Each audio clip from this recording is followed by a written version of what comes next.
दोस्तों आप सभी लोगों का एक नई वीडियो में हार्दिक स्वागत है। दोस्तों आप लोगों को सुपर 30 ऑनलाइन क्लासेस के माध्यम से जो भी साइंस के महत्वपूर्ण प्रश्न प्रोवाइड कराए जा रहे हैं ये हर एक परीक्षा के लिए बहुत ही ज़्यादा उपयोगी हैं। तो आज की वीडियो जो है अंत तक देखिएगा। साइंस के जो इसमें लगभग 50 से ज़्यादा प्रश्न शामिल किए गए हैं जो कि वन लाइनर हैं और एक आप लोगों में बेहतर नॉलेज बनाने में बहुत ही ज़्यादा ये सक्षम है। तो चलिए वीडियो को स्टार्ट करते हैं। पहला प्रश्न है हमारा, एनिलिडा ग्रुप में मुख्यतः कौन कौन से जंतु आते हैं। ठीक है, तो आप लोगों को पता होना चाहिए जो एनिलिडा ग्रुप होता है इसमें मुख्य रूप से जोंक, केचुआ ये जो हैं जंतु आते हैं। अगला प्रश्न है, आर्थ्रोपोडा ग्रुप में मुख्य रूप से कौन कौन से जंतु आते हैं। ठीक है, आर्थ्रोपोडा भी ग्रुप है। ठीक है, तो आर्थ्रोपोडा जो ग्रुप है इसमें कौन कौन से आते हैं, जैसे तिलचट्टा, मच्छर, खटमल, मक्खी। ठीक है, तो मुख्य रूप से ये जंतु इसके अंतर्गत आते हैं। अगला ग्रुप है मोलस्का ग्रुप के अंतर्गत कौन कौन से जंतु जो हैं आते हैं और कीट। तो दो यहाँ पर हैं, घोंघा और सीप। ठीक है, घोंघा और सीप, तो ये जो हैं मोलस्का ग्रुप के अंतर्गत आते हैं।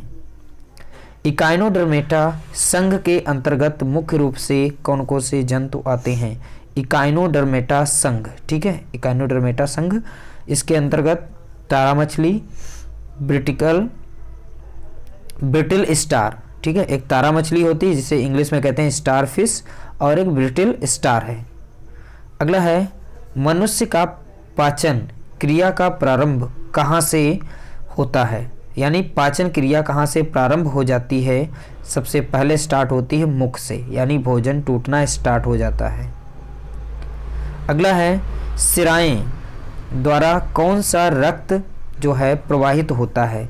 शिराएं द्वारा, ठीक है, रक्त कौन सा प्रवाहित होता है।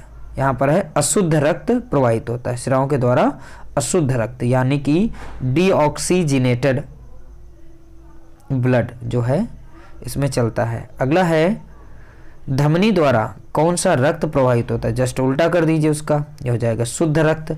तो धमनी के द्वारा धम में क्या चलेगा, शुद्ध रक्त चलेगा। इस तरीके से याद कर सकते हैं। अगला प्रश्न है, कौन सा विटामिन जल में घुलनशील है। तो विटामिन जो है बी और सी जो कि जल में घुलनशील है, वाटर में डिसॉल्व हो जाता है। सोडियम का कार्य क्या होता है। मेन रूप से जो सोडियम शरीर में पाया जाता है एलिमेंट, ठीक है, इसका शरीर के अंतर्गत काम क्या होता है। यह रक्त दाब नियंत्रण करने में सहायक होता है तथा जल का संतुलन बनाए रखता है। शरीर के अंतर्गत यहाँ पर देख सकते हैं इस तरीके से बताया गया है।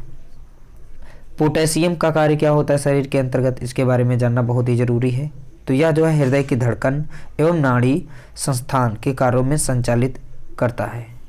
ठीक है, अगला है, ग्लूकोज बिना ऑक्सीजन की उपस्थिति में मांसपेशियों में प्रतिक्रिया कर क्या बनाता है। ठीक है, तो लैक्टिक अम्ल बनाता है। ठीक है, बिना ऑक्सीजन की उपस्थिति में जब मांसपेशियों में इस तरीके से प्रतिक्रिया या प्रोसेस होती है तो उसके अंतर्गत जो है लैक्टिक अम्ल बनता है। अगला प्रश्न है, ग्लूकोज बिना ऑक्सीजन की उपस्थिति में बैक्टीरिया ईस्ट प्रतिक्रिया कर क्या बनाता है। ठीक है, तो यानी कि समझिएगा, बैक्टीरिया में ग्लूकोज बिना ऑक्सीजन की उपस्थिति में बैक्टीरिया या ईस्ट से प्रतिक्रिया कर क्या बनाता है, इथाइल एल्कोहल बनाता है। क्या बनाएगा, इथाइल एल्कोहल बनाएगा। अगला है, ऑक्सीजन की उपस्थिति में ग्लूकोज की प्रतिक्रिया होती है तो क्या बनता है। ठीक है, तो इसमें बनती है CO2, साथ में जल का निर्माण होता है यानी H2O और क्या बनेगा, CO2 गैस बनेगी।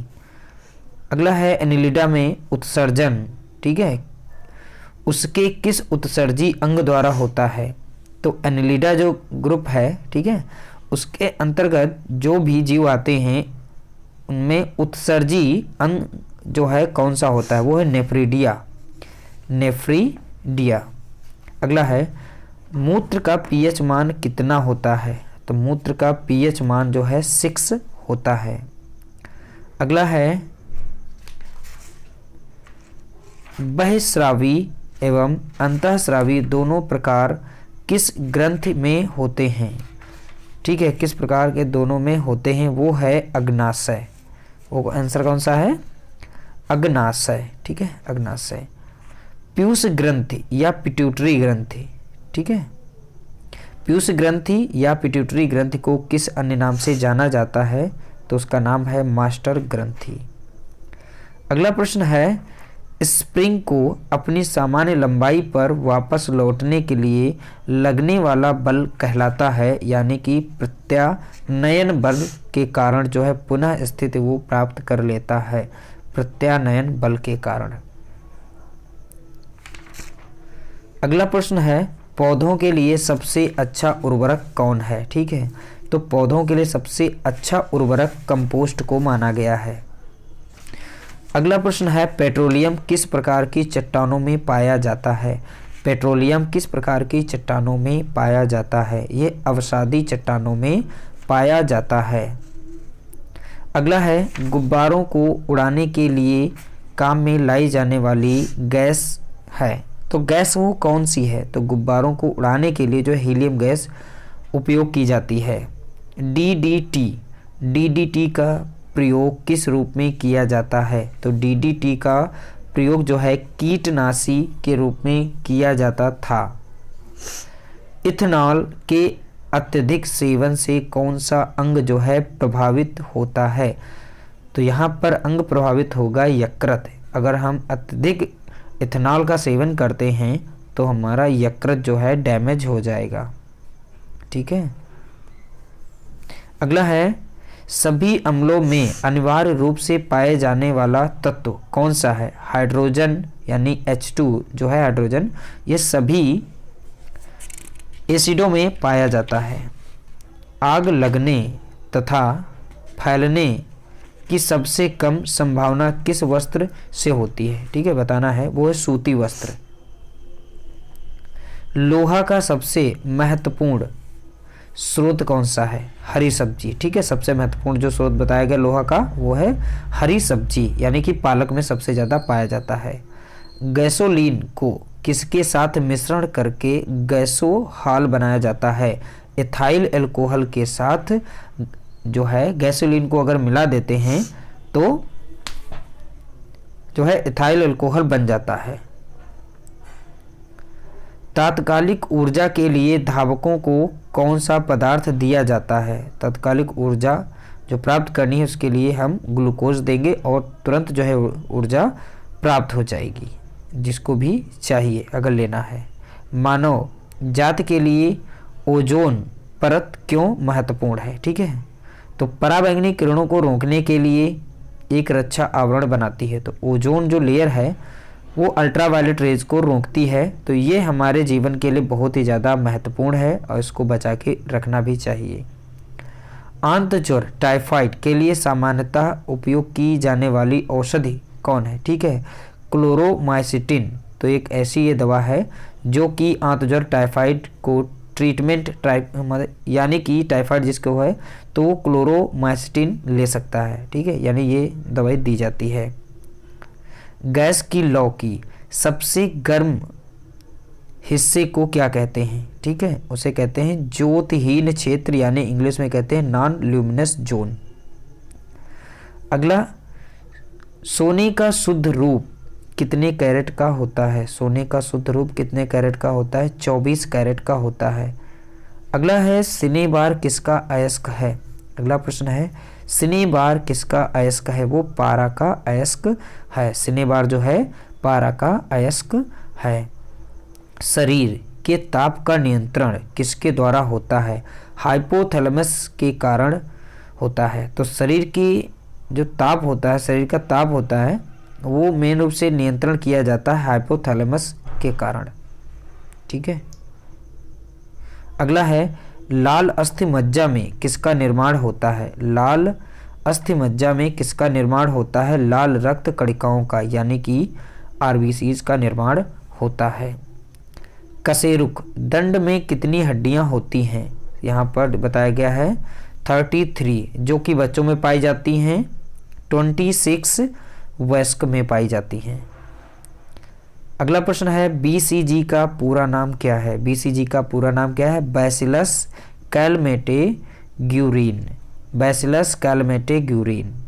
अगला है एथलीट फुट नामक रोग किससे होती है? एथलीट फुट नामक रोग किससे होती है? कवक द्वारा। तो एथलीट फुट जो नामक रोग है ये कवक द्वारा होता है। अगला है दमा नामक रोग किससे होता है? दमा नामक रोग किससे होता है? कवक द्वारा होता है। दमा नामक रोग जो है कवक के द्वारा होता है।